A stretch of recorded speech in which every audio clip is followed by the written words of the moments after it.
Nous avons créé un outil pour faciliter la recherche de l'équipement et des accessoires qui correspondent le mieux à vos besoins. Laissez-nous vous aider à optimiser l'outil, afin de réduire le temps et d'augmenter son efficacité. Pour cela, nous aurons besoin de disposer d'un certain nombre de données, comme par exemple si l'équipement nécessite un contrôle de température, le volume et les dimensions des tubes à traiter, la vitesse de travail, le nombre de positions du rotor pour les différents tubes à centrifuger, ainsi que le type de rotor. Avant cela, nous allons découvrir l'outil afin d'en tirer le meilleur parti. Tout au long de la navigation, un menu situé à gauche vous accompagnera, divisé en sections numérotées de 1 à 6 avec le nom du critère à choisir dans chaque section. Chaque section comporte une brève introduction expliquant l'importance de ce paramètre et une description des options disponibles. Les choix de chaque section seront conditionnés par les sélections précédentes. Commençons notre sélection.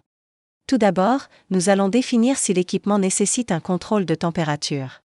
Dans ce cas, l'équipement sera réfrigéré, chauffé ou simplement ventilé si ce contrôle n'est pas nécessaire.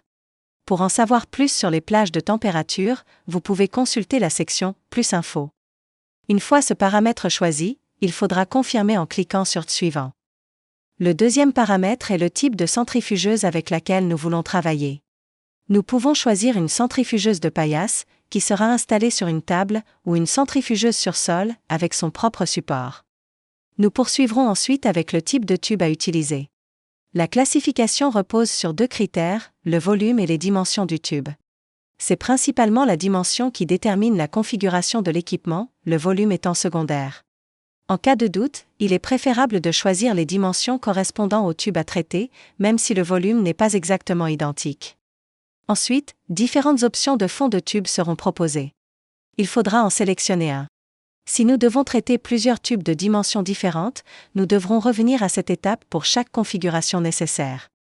Nous passons maintenant à la vitesse de travail. Le premier choix consiste à sélectionner l'unité de mesure, RPM, tours par minute, ou ACR, force centrifuge relative, exprimée en G.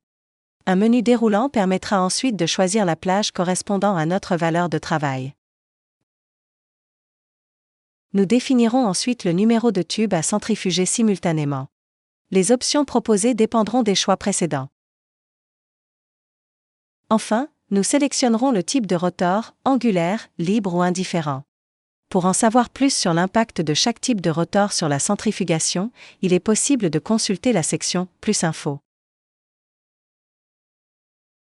En cliquant sur « Terminer », un récapitulatif complet de la sélection sera affiché. Si nous l'acceptons, nous accéderons aux différentes configurations répondant aux critères choisis. Depuis chaque configuration, il sera possible de télécharger le catalogue, de consulter les adaptateurs compatibles et d'accéder à toutes les caractéristiques techniques de l'équipement.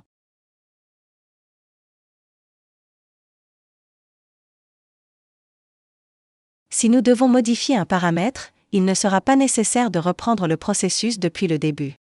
Il suffira de revenir à l'étape à modifier.